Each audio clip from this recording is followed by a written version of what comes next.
Bonjour à tous et bienvenue sur Elric Studio Jeux de plateau. On se retrouve pour la suite de notre partie de A Touch of Evil. Je commencerai cette vidéo simplement par attirer votre attention sur deux points. Le premier, c'est que j'ai pioché malencontreusement une carte de l'Abandon Keep à la place d'une carte manoir lorsque, lors d'un tour précédent, Lucie s'était rendue au manoir pour rencontrer le lieu. Je ne sais pas pourquoi j'ai fait ça. Il n'y a pas de raison particulière. Bon, tant pis, c'est fait, c'est pas très grave. Mais j'aurais dû piocher une carte bleue et non une carte rouge. Deuxième chose, puisque deux elders ont été tués, à savoir Sophie the Midwife et le magistrat Croft, eh bien, la faucheuse gagne, en plus, là je vais enlever le dé, 2 points de résistance supplémentaires par elder, ce qui l'amène du coup à 26 points de blessure. 3 x 6, 18, plus 8, on est bien à 26 points. Voilà, c'était les deux petits éléments que je voulais vous donner avant d'engager ce nouveau round. Donc on est bien à la manche 4, comme je l'avais indiqué, et Jack va commencer. On va jeter son dé de mouvement. Il obtient un 4, Jack, et il est aux prises avec un spectre. Donc, eh bien, il va commencer par combattre cette créature. Alors, je vous rappelle que pour combattre un spectre, quand on joue avec le Reaper, on utilise le Spirit. Jack a 4 en Spirit, alors que le spectre a 3 dés en combat. Là. Là. Alors, Jack obtient un hit, alors que le spectre obtient 2 hits. Jack va relancer avec son habilité dueliste. C'est hit manqué. Il fait un deuxième dégât au spectre, donc il va le détruire. Là-dessus, est-ce qu'il a la possibilité de ne pas tomber? Alors, heureusement, on avait équipé Jack du manteau du padded jacket, ce qui fait qu'il va tenir bon face aux assauts du spectre. Il va lui rester une blessure. Normalement, il va falloir qu'il aille rapidement chez le médecin. On sait que le cabinet du médecin est un espace dangereux, puisqu'on risque de récupérer encore des blessures sur un test lié au marqueur Decay. Donc ça ne va pas être si évident que ça de se soigner. Voilà, alors grâce à sa victoire, Jack remporte 5 investigations. On retire immédiatement ce premier spectre. En effet, les spectres là sont bien envahissants. Ils sont 3 présents, enfin ils étaient 3 présents sur le board à l'issue de la phase mystère. Il va falloir absolument dégager l'horizon pour protéger un peu le village de cette influence néfaste. Bien, donc ça c'était le premier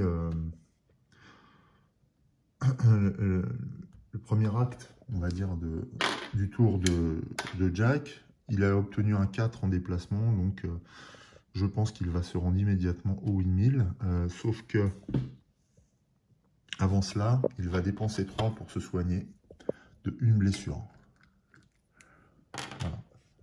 Là, simplement parce qu'il a déjà 3 blessures. C'est un petit peu trop. Il va se rendre au windmill maintenant. 1, 2, 3. Où il va rencontrer un autre spectre. Je crois que c'est la première fois où je suis amené à rencontrer deux minions dans le même tour. En espérant que ça se passe bien pour Jack. Alors, le spectre inflige un hit à Jack, alors que Jack provoque d'emblée 2 hits. J'ai jeté un dé en trop. Bon, du coup, je ne vais pas relancer, c'est pas grave. Là encore, Jack détruit le spectre, même s'il prend une victoire. Donc, il reçoit 5 investigations. Ce spectre sort du plateau. Par contre, là, Jack a déjà, durant son tour, soigné une de ses blessures. Donc, il ne peut pas le faire de manière distincte. Hein. Je n'avais pas prévu de regagner ça. C'était un peu l'urgence là qui m'a fait agir. Donc, je ne soigne pas une nouvelle blessure. Alors, je suis en train de me demander, est-ce que je gagne? Est-ce que je rencontre le windmill? Au risque de tomber à nouveau sur un ennemi. Bon, je vais le faire quand même. C'est dommage de ne pas profiter de l'occasion. Alors, The Beast in the Dark. Voilà, bon, eh bien, on tombe encore sur un combat. Donc, Fight Dice 3. Voilà, et en plus...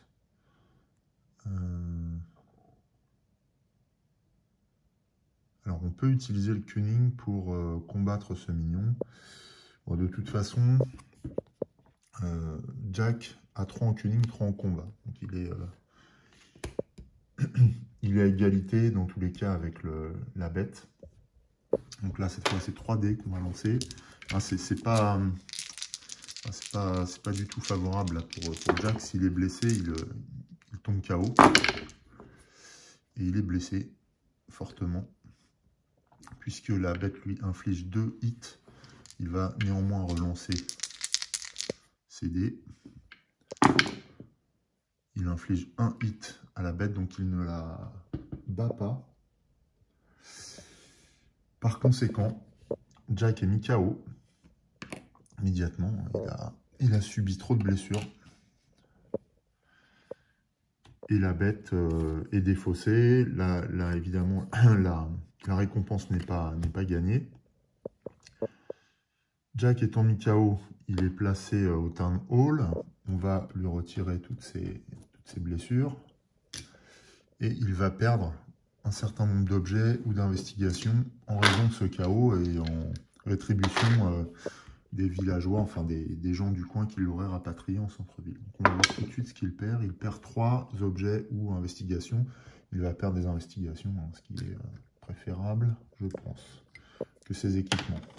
Il se réveillera lors de la phase mystère. Alors, dans ce cas-là, comme il est KO, il ne rencontre pas, il ne doit pas effectuer le test du jeton Decay. Il est déjà KO. Ça, c'était pour le tour de Jack. On voit qu'il y a eu une certaine intensité, hein, 3 combats dans un même tour. Je confirme, c'est vraiment la première fois que ça m'arrive. On passe maintenant au tour de Lucie. Lucie qui a 5 en spirit, donc qui est taillée pour combattre les esprits, en espérant que son mouvement le permette, puisqu'il y a un esprit au cover bridge. Mais elle a une distance de 4. On va voir si elle se déplace d'autant. Mais oui, 4. Par ailleurs, Lucie, non, elle n'a pas de monture, Lucie. 1, 2, 3, 4. Eh bien, elle y va directement. Donc, Lucie a 5 dés pour ce combat, alors que le spectre en a 3. Lucie subit 1 hit et inflige 1 hit également. Grâce à sa capacité Lucky, elle peut obliger le spectre à relancer son dé. Voilà, et donc il la manque. Elle lui inflige une blessure. Le combat se poursuit. On passe au deuxième round. Tout de suite. De nouveau, Lucie encaisse un hit infligé par le spectre et elle prodigue 2 blessures. Je ne sais pas si ça se dit prodiguer des blessures au spectre, donc elle va le détruire dans tous les cas. Mais avant cela, elle va le forcer à relancer. C'est un 4, donc elle ne subit pas de blessure de nouveau. Elle gagne 5 investigations. Lucie, bien joué. Et elle débarrasse par la même occasion le lieu de ses invasions spectrales. Elle est sur le cover bridge, donc là elle doit lancer un D6. pour voir quelles sont les conséquences de sa venue. C'est un 3, donc sur un 3+, elle peut piocher une carte event. Bravo. Take cover. Donc cette carte est issue de l'extension The Coast. Donc à jouer pendant un tour de combat pour prévenir tous les hits qu'un héros pourrait subir sur un 3+, sur un test de lancer de D6 avec un résultat 3+. Et cette carte peut être jouée dans le showdown. Donc ce sera une carte précieuse qui pourra nous servir à encaisser quelques hits supplémentaires.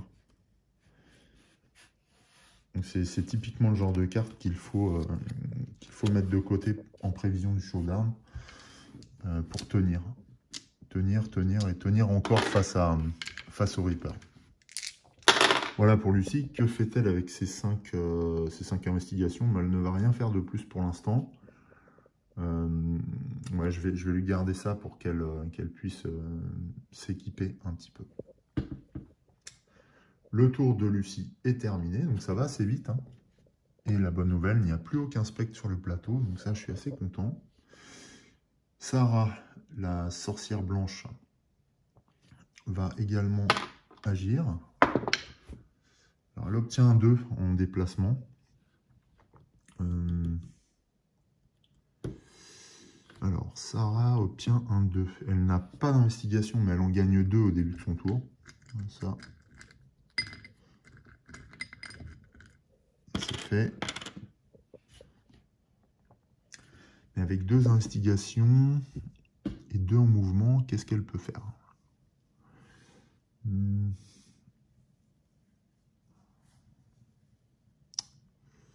Eh bien, Sarah, elle va se rendre au Docteur Office, je pense. Vous allez me dire, mais elle n'a pas de blessure. Mais c'est simplement pour tester les marqueurs decay et puis peut-être en retirer un. Parce que là, c'est vraiment gênant. Donc, 1, 2. Donc, puisqu'elle arrive sur ce lieu, elle doit effectuer le test lié au marqueur decay. Alors, je crois que si on obtient un 1 ou 2, on bouge le marqueur decay du plateau. Ouais, c'est ça, c'est la capacité Wither du Reaper. Donc on enlève les marqueurs decay du plateau, on les met sur la fiche personnage. On va voir, donc 6 et 6, donc non. Les marqueurs decay restent là et Sarah n'est pas atteinte. Dommage, par contre elle va piocher une carte event. Donc tout n'est pas inutile. Et elle récupère la force de la bataille. Donc voilà, quand elle combat, elle a une poussée d'adrénaline qui fait qu'elle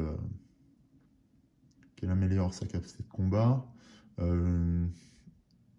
Play, discard on any hero. Eh ben, je crois qu'on va la donner à Lucie du coup.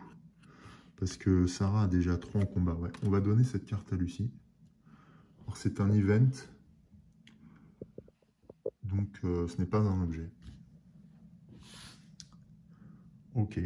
Voilà, le tour de Sarah est fini. Elle a 2 investigations. On va les garder si elle doit prévenir une blessure pour l'un des personnages. Et ainsi s'achève le tour de nos héros. On passe maintenant à la phase mystère. Donc cette phase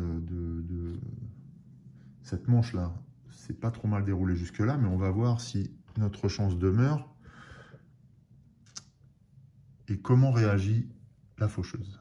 Premier événement, on pioche une carte l'air et donc de la pourriture apparaît à hauteur de 3 marqueurs au manoir.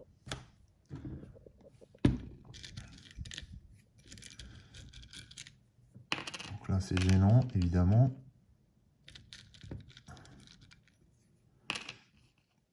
Les taux se resserrent toujours un petit peu. Ensuite, on regarde si on a des spectres. Eh bien non, le ménage est fait. Heureusement, on va continuer par la charte. Je vais relancer le deuxième dé. Donc 5 plus 5, 10. Alors 10, c'est Ambush in the Night. Si je zoome, chaque héros doit lancer un D6 et additionner son cunning. Alors on va commencer par Jack. Pour Jack, qui obtient un 1. Pour Lucie, elle obtient 3. Et Sarah hérite d'un 5. Donc Sarah en cunning, elle a 3 plus 5, 8. Lucie, 2 plus 3, 5. Et Jack, 3 plus 1, 4. Donc Jack a le score le plus bas.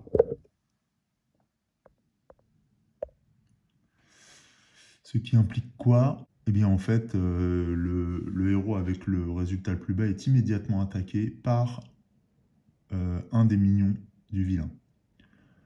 Donc en fait, Jack est attaqué par un spectre, sauf que Jack est KO. Donc non, c'est pas lui qui va être attaqué, c'est Lucie. Et Lucie va être attaquée par un spectre. Ah, bien que non, il se réveille puisqu'on est entré dans la phase mystère. Ouais, donc non, Jack peut être attaqué, en effet. Alors, heureusement, bah, il est totalement rétabli. Et donc, le combat a lieu de manière assez classique. Donc, c'est 4. Cela dit, est-ce qu'il n'y a pas des bonus ?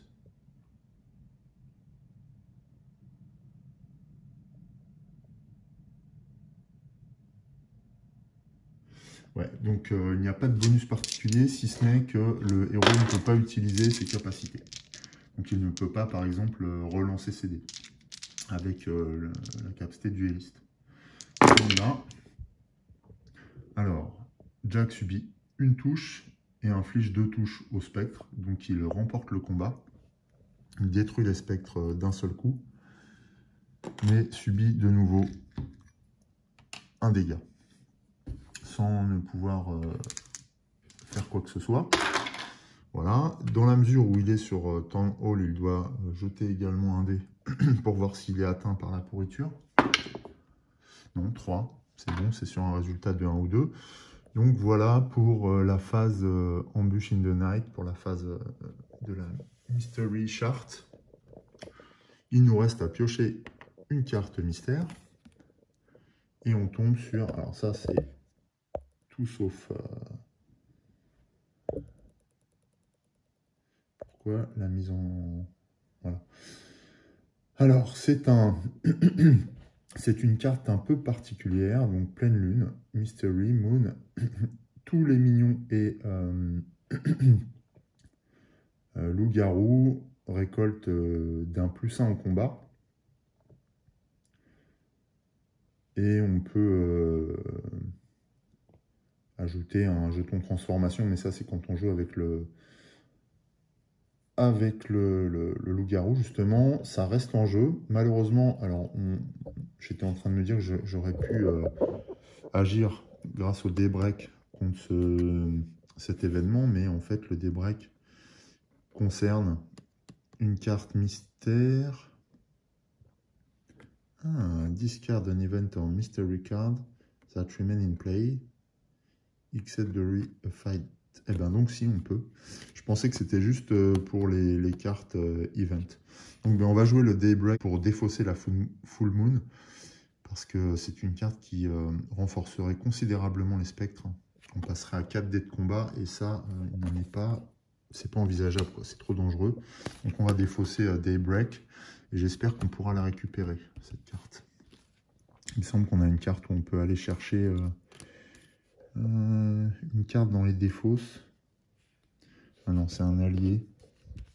Voilà, d'où l'importance de ces cartes event. En tout cas, on a pu se débarrasser de la pleine lune, c'est déjà ça.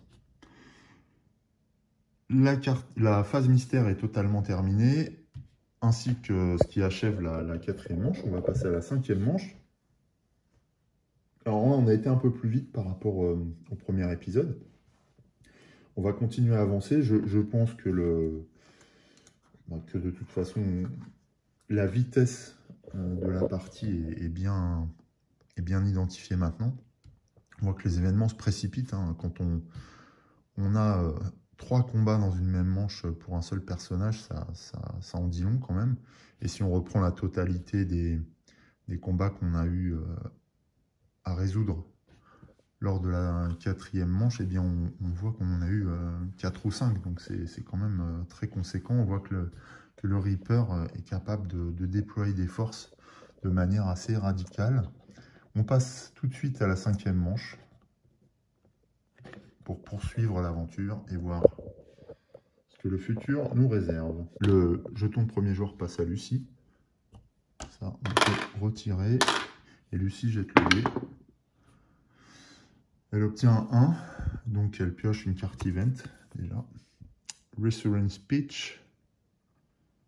Ok, donc ça c'est pour gagner des investigations et empêcher le Shadow Track d'avancer. Ou même, play in action, play as an action while in turn space to move the Shadow Track d3 steps away from darkness. Donc ça permet même de reculer, mise au point, de reculer le... ouais, ça permet de reculer le Shadow Track. Alors là, on ne va pas le faire maintenant, parce que sinon on repasserait à un coup des lair card de 8, mais on l'utilisera peut-être lorsqu'on le Shadow Track sera à 9, ce qui nous permettrait de gagner un peu de temps et d'éviter que le Reaper se renforce de nouveau avec plus 1 en combat. On verra, on va garder précieusement cette carte event qui pourra agir comme un espèce de bouclier, mais à condition de l'utiliser au bon moment. Donc Lucie, elle se déplace de 1, elle n'est pas équipée de monture, donc où est-ce qu'elle va, Lucie?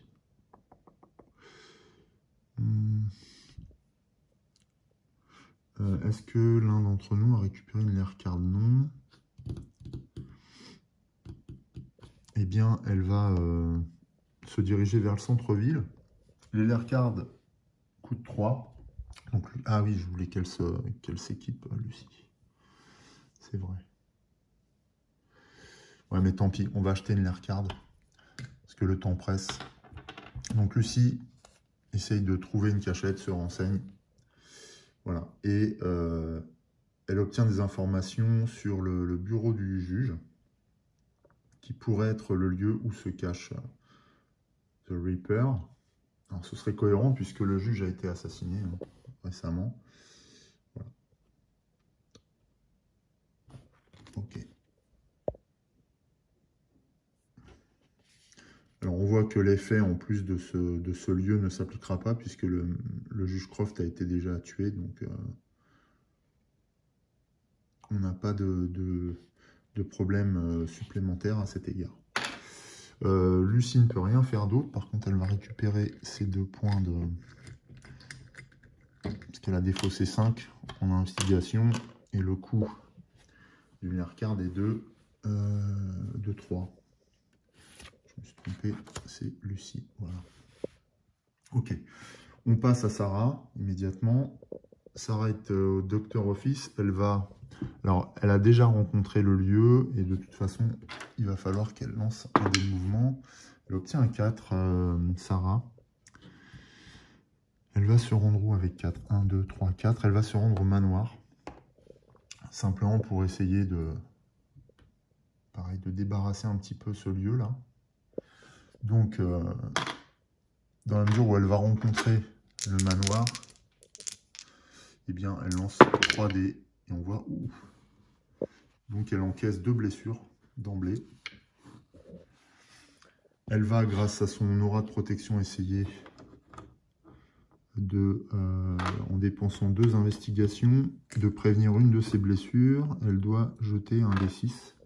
Si elle obtient un 3+, elle prévient cette blessure. Oui, elle obtient un 4+, donc un des 2 hits ne va pas avoir d'effet. Elle va encaisser une seule blessure. C'est très bien. D'autant que, maintenant, si on respecte la règle, on prend 2 marqueurs decay, on les déplace sur la fiche. Dans la mesure où elle a prévenu une blessure, On défausse un marqueur, donc il vous reste bien un marqueur d'Ikea. Et le manoir est plus praticable et un peu moins putride par rapport à ce qu'il l'était avant l'arrivée de Sarah. Sarah va continuer, elle va rencontrer le manoir. Cette fois, je vais piocher la bonne carte. Et cette fois, c'est un passage secret. Sarah bouge un livre sur sa tranche et une porte craquante s'ouvre et révèle un passage crasseux. Un son étouffé de violon et un arôme de soufre atteignent nos narines en fait depuis l'intérieur de ce passage. On doit faire, enfin Sarah va effectuer un test de Cunning 4+, pour gagner une investigation pour chaque 4+ obtenu. Ok. Alors, Cunning, Sarah elle a 3. Bon, donc un passage secret dans le manoir. On ne sait pas encore où il mène. Donc 4+, elle obtient 5. Décidément, la mise au point ne veut pas se faire. Elle obtient uniquement un 5, donc elle prend un jeton d'investigation supplémentaire. Je crois que j'avais oublié de lui donner ces deux jetons. Non, bah, je l'ai fait, je ne sais plus. C'est pas grave. If successful, also immediately move to and encounter another named space. Donc en plus, Sarah peut tout à fait emprunter ce passage secret et se rendre dans un autre lieu. Ce qu'elle va faire, elle va aller au windmill immédiatement. Donc on va défausser cette carte et elle va rencontrer le windmill. Attacked. Roll on the villain's minion chart and work out the result. Donc là, un spectre surgit. On sait qu'il n'y a pas besoin de faire un jet de dés puisque les spectres sont les seuls minions. Et donc, eh bien, Sarah, qui a 5 en spirit, fait face à ce spectre. On va voir ce que ça donne. Alors, Sarah inflige un dégât pour l'instant, alors que le spectre n'en inflige aucun. À Sarah, tant mieux. Deuxième round. Et Sarah encaisse une blessure alors qu'elle inflige 1, 2, 3, 4 dégâts au spectre qui est détruit immédiatement. Elle remporte 5 investigations. Sarah, par contre, elle encaisse une blessure supplémentaire. Voilà. Donc elle a rencontré le windmill. Dans la foulée, elle dépense 3 investigations pour se soigner. Elle dépense 5, elle reprend 2. Ce qui fait qu'elle termine avec 3 investigations et guérit une blessure. Voilà pour Sarah. Donc le tour était assez fluide. On pourrait activer une fois de plus l'aura de protection, mais je ne vais pas le faire. Hein. Tant pis pour la blessure. Je préfère garder des investigations au cas où. C'est à Jack de jouer. Alors, il a déjà eu ce test à faire. Il va lancer son dé de mouvement. C'est un 1, donc il pioche une carte even pour ça. Leading questions.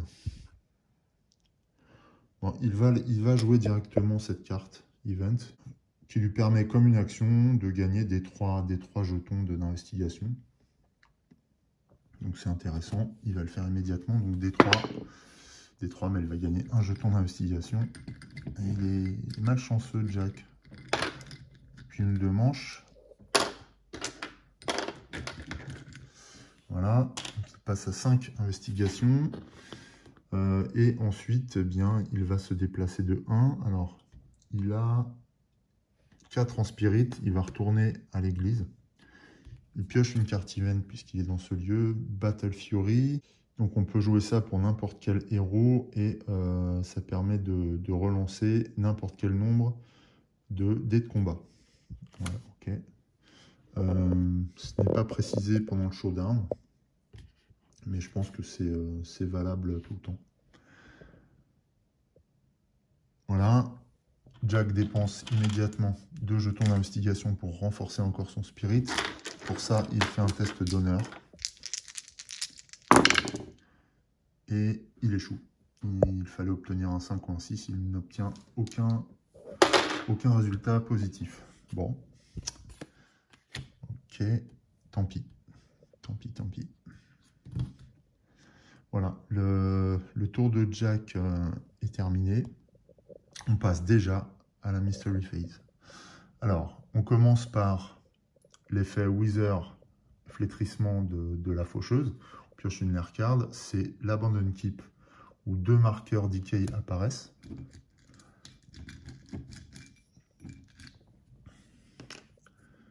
Voilà. Donc là, le rouge envahit peu à peu le plateau.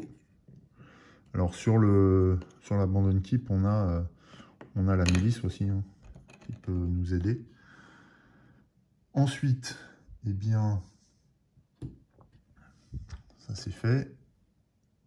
Les spectres éventuels pourraient atteindre le plateau, mais là encore, il n'y a plus de spectre. On passe à la coopérative chart et on obtient un 10 de nouveau. Donc c'est encore une embûche in the night. Donc un spectre va attaquer. Pour savoir qui il attaque, eh bien, on lance un dé pour chaque personnage. Ce dé est additionné au résultat de tuning. Donc là, on commence toujours par le premier joueur. Donc c'est Lucie qui obtient 1, Sarah un 6 et Jack un 4. Donc Jack 4 et 3, 7, Lucie 2 et 1, 3 et Sarah 3 et 6, 9. Donc c'est Lucie qui est attaquée. Elle est bien ouais, elle est en état de combattre. Donc Lucie est attaquée par un spectre. Et ne peut pas utiliser ses habilités ou équipements lors de ce premier round de combat. Hein. C'est ça, ou lors de tout le combat? Non, pendant le premier round. Et d'ailleurs, ce que je n'avais pas vu tout à l'heure, c'est que le spectre double son nombre d'attaques. Donc il a 6 dés. Je n'ai pas fait ça tout à l'heure. Donc le spectre a 6 dés, alors que Lucie en dispose de 5. Ça commence à faire une bonne poignée de dés. Alors le spectre touche Lucie à hauteur de 1, alors que Lucie inflige 2 hits au spectre, donc elle le détruit immédiatement. Elle remporte 5 investigations et encaisse une blessure. Voilà. Ça c'est fait. Prochain tour, grâce à sa capacité use, elle pourra soigner cette blessure. Donc c'est relativement acceptable comme conséquence de cette embuscade. On passe à la phase de révélation d'une carte mystère. Attention, c'est un Traitor's Blood. On a déjà eu cette carte tout à l'heure.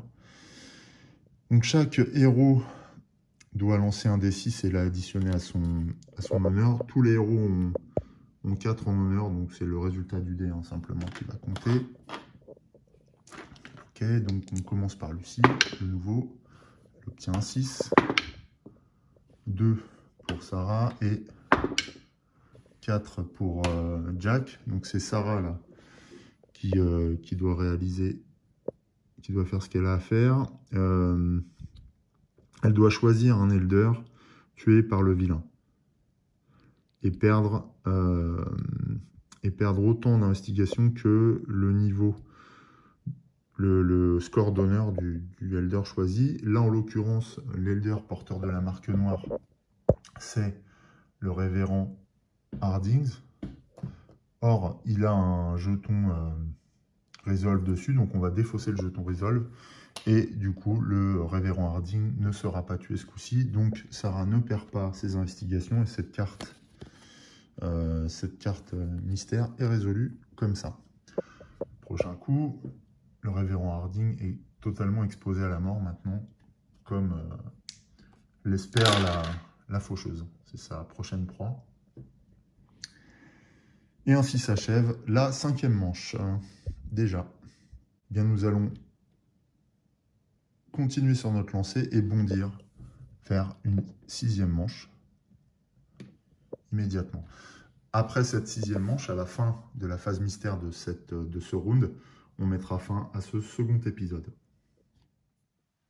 Pour cette 6e manche, on passe le jeton premier joueur de Lucie à Sarah. Sarah qui a subi une blessure au tour précédent et qui se trouve au windmill. On va tout de suite lancer un dé pour savoir si elle se déplace ou elle peut se déplacer de 5, Sarah. 1, 2, 3. Ou elle peut aller un peu n'importe où. Est-ce qu'elle retourne au manoir? Elle n'a pas d'équipement du manoir, donc elle va faire ça. Elle va se rendre au manoir, Sarah. Il y a des objets intéressants là-bas qui peuvent l'aider. 1, 2, 3, 4. Puisqu'elle arrive sur ce lieu, elle doit faire le test lié à la présence du jeton Decay. On lance un manoir pour ça. Bah, flûte. 5, donc elle n'est pas inquiétée par la pourriture. Sa pureté la protège et elle va pouvoir rencontrer le manoir. Elle fait la connaissance de Selena, la femme de chambre, qui vient l'accompagner désormais dans l'aventure. Donc c'est une alliée. Elle lui apporte plus en spirit, ce qui fait que Sarah est puissante puisqu'elle a 6 en spiritualité. On peut tout à fait défausser Selena pour prévenir toutes les blessures provenant d'une seule source. Alors je crois que je vais l'utiliser, j'ai les jetons, et ils sont dans le jeu de base d'ailleurs, les jetons des alliés. Et donc je vais le poser à côté. Sarah, à quoi elle ressemble Sarah? Ouais, c'est elle, voilà. Non, c'est pas Sarah, c'est Selena. Voilà, il y a un petit jeton pour incarner les alliés qui accompagnent nos persos, nos héros. Donc on va le poser voilà, sur le plateau, c'est agréable. Ouais, je ne jouais pas avec jusque-là, mais maintenant je les utilise.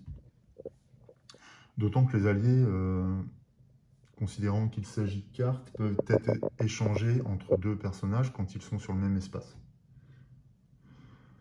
En tout cas, voilà, la femme de chambre accompagne désormais Sarah. Sarah a 3. Ah, j'ai oublié de lui donner ses 2 jetons cette fois, donc je vais lui donner, ça fait 5. Sarah a 5 en investigation. L'air card, on a le Magistrate Office. J'aime bien cette tanière parce qu'en fait elle est en centre-ville, donc c'est pas mal en termes de localisation. Je pense que je vais garder. Le coût est acceptable, on est à 2. Donc Sarah ne va pas dépenser de nouveau pions d'investigation pour une lair card. Est-ce qu'elle essaye de découvrir un secret? Non plus, parce que on a découvert les secrets de la plupart des notables encore vivants. Hormis peut-être celui du révérend Harding. Mais c'est pas crucial dans la partie. Là. Ça n'a pas trop d'importance. Puisque un notable qui serait Devil abandonnerait le jeu. Donc, je crois. Hein. C'est le Soul Collector. Ouais, c'est ça. Donc, bon. Il n'y a pas nécessité de découvrir trop les secrets de chacun. Là. Donc, Sarah, c'est fait. On passe à Jack. Jack se trouve à l'église. On va tout de suite jeter son dé de mouvement. Il obtient 2, Jack. Est-ce qu'il va tenter de se soigner? Il a 3 en investigation. Il a une blessure, non. Je ne pense pas qu'il fasse cette opération-là. 3 en investigation, ça ne lui permet pas de faire grand-chose. Il obtient 2 en déplacement.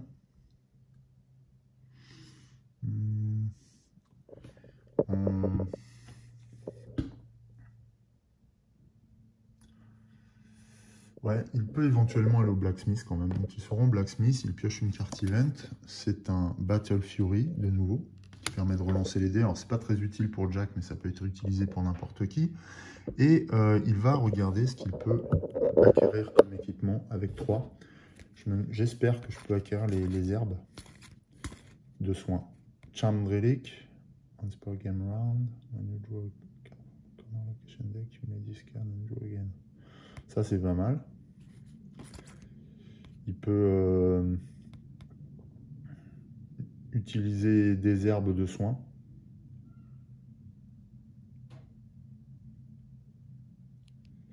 Alors j'hésite. Je crois que il va prendre la Charm Relic. Est-ce qu'il peut faire ça? Oui, on a le droit à 2 objets du centre-ville. Et donc le Charm Relic... Ah bah non, il a déjà le Padded Jacket. Donc non, bah non, il ne peut pas acheter. Non, non, c'est mort.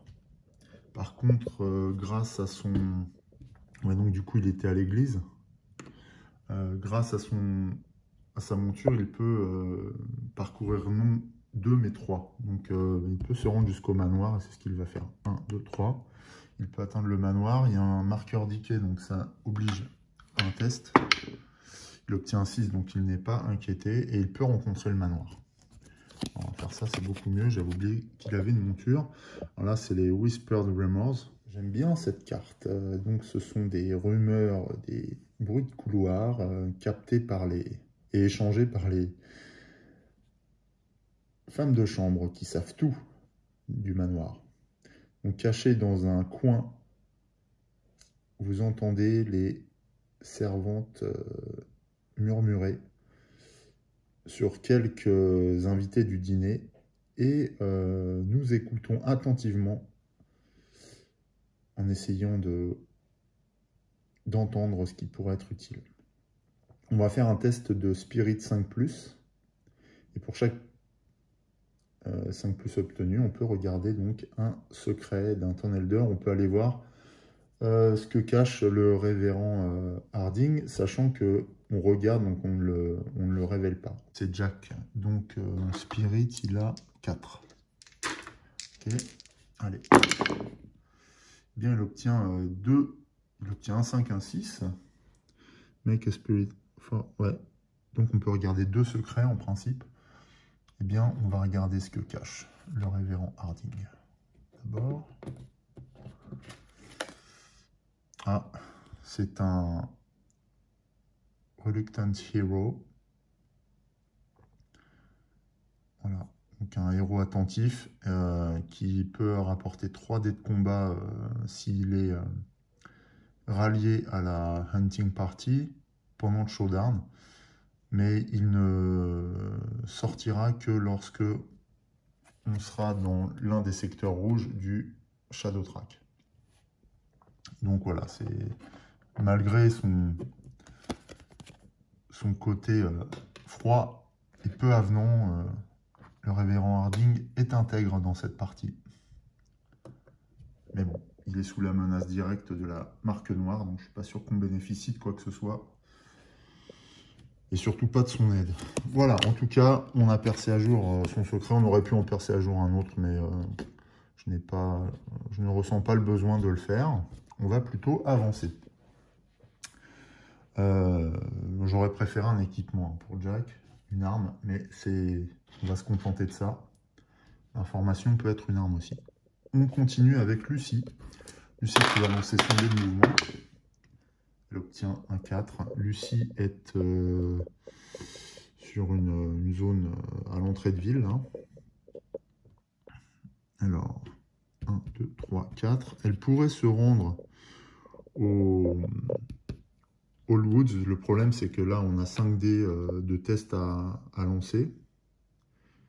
Et est-ce qu'elle peut passer 1, 2, 3, 4. Oui, elle peut. Ah oui, elle peut tout à fait atteindre l'abandon keep. C'est ce qu'elle va faire. 1, 2, 3, 4. Parce qu'elle a obtenu un 4. Comme elle rencontre ce lieu, elle doit lancer 2 dés liés à la putréfaction. 1 et 5. Donc il y a un marqueur decay qui... Oh non, j'ai pas fait attention. Ah oui, mais alors, au début de son tour, elle pouvait soigner une de ses blessures, mais là, elle reprend une blessure immédiatement. Ce qu'on va faire, c'est que Sarah, la sorcière, va essayer, en dépensant 2 investigations, de prévenir la blessure qui atteint Sarah, puisqu'il s'agit bien d'une blessure. Hein. Les marqueurs decay se transforment en blessure, c'est bien indiqué dans la règle. Donc, Sarah doit effectuer un test sur un D6 et obtenir un 3+ pour prévenir cette blessure. Allez, yes, 4. Donc, Lucie s'en sort indemne. Ouf, c'était limite. Je vais dépenser 2. Hein. Non, mais je l'ai fait. Je l'ai fait. Donc, c'est bon. Bien, après ces sueurs froides, on va voir ce que Lucie découvre à l'abandon type. Elle découvre un rosaire. Très bien, donc le rosaire c'est plus en spirit. Elle n'avait pas ce genre d'objet, enfin d'objet de ce lieu, qu'elle peut tout à fait le garder, ce qui l'amène à un résultat de spirit de 6, hein, un score de spirit de 6, ce qui la rend vraiment très puissante.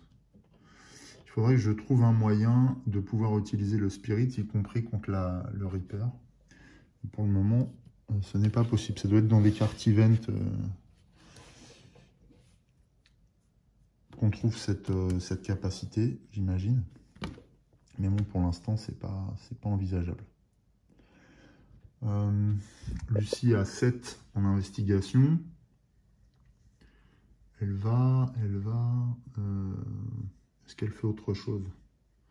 Non, bah pour l'instant, non. Il faudra qu'elle se rende au blacksmith pour se renforcer encore. Nous sommes à la manche 6. Va falloir aussi qu'on envisage une première tentative de showdown contre le Reaper. Parce que même si on arrive à contenir le pourrissement, je me méfie un petit peu des sursauts que pourra avoir le vilain. Justement, on passe à la phase mystère. On pioche une lair card et on voit l'effet du flétrissement qui atteint les champs. Cette fois, 2 pions, 2 jetons flétrissement touchent la zone. Ensuite, il n'y a pas de spectre. De ce point de vue-là, on est bon. Et on jette. On fait le jet de dés sur la Mystery Phase. C'est un 9. Donc un 9, c'est l'Unnatural Storm. Donc un orage puissant et surnaturel frappe la ville. On défausse immédiatement n'importe quelle carte avec le mot-clé Weather. De plus, on doit faire un test sur la vilaine minion chart, ce qu'on ne va pas faire parce que c'est des spectres qui vont apparaître. Et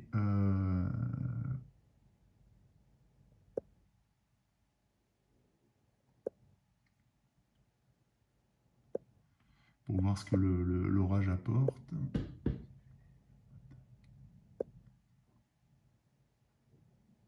Ah non, on va quand même faire un test parce que le vilain peut attaquer. Et auquel cas, on verra par la pioche d'une lair card où a lieu l'attaque où surgissent les spectres, le cas échéant. Donc on va voir ce qui se passe.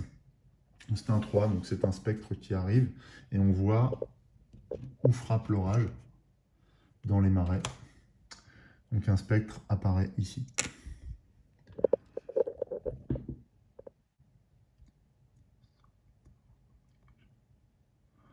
Ah, par ailleurs, il a +3 en combat. Ah non, c'est si le vilain attaque suite à cet orage, il bénéficie d'un bonus de +3 en combat. Là, c'est pas le cas, c'est un minion qui apparaît dans les marais. Ok.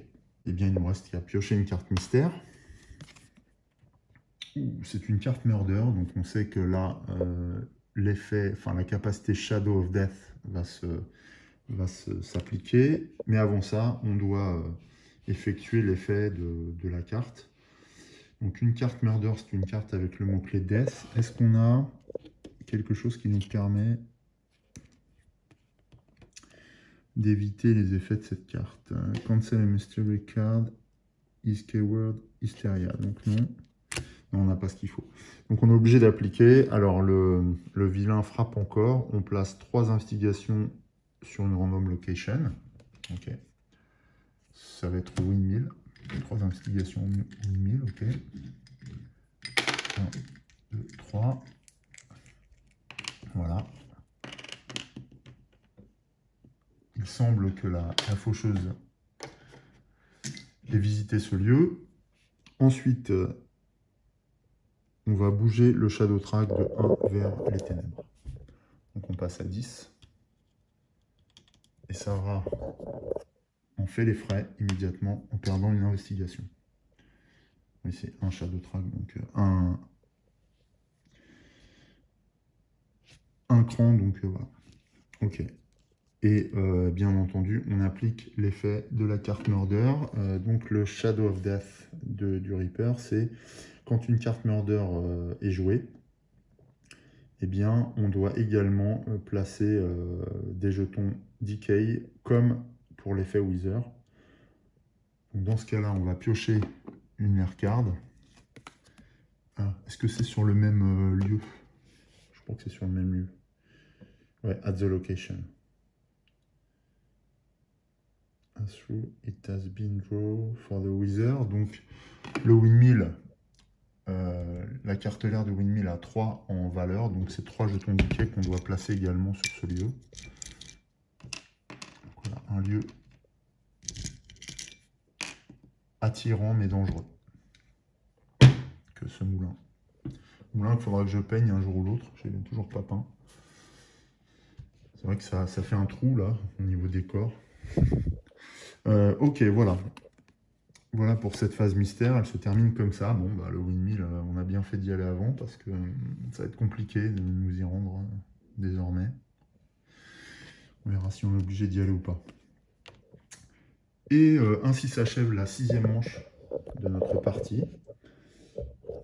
Voilà, donc si je fais un dézoom, eh bien, je vois que le plateau s'étoffe encore et encore. On a un spectre. Bon, c'est pas encore trop dramatique et on n'est pas loin de lui.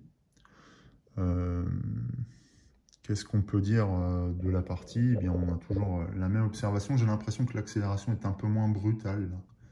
Sur les 3 manches qui viennent de passer, on a réussi à contenir un petit peu les ténèbres par rapport aux 3 premières manches qui avaient été, que j'ai ressenti un peu plus dures.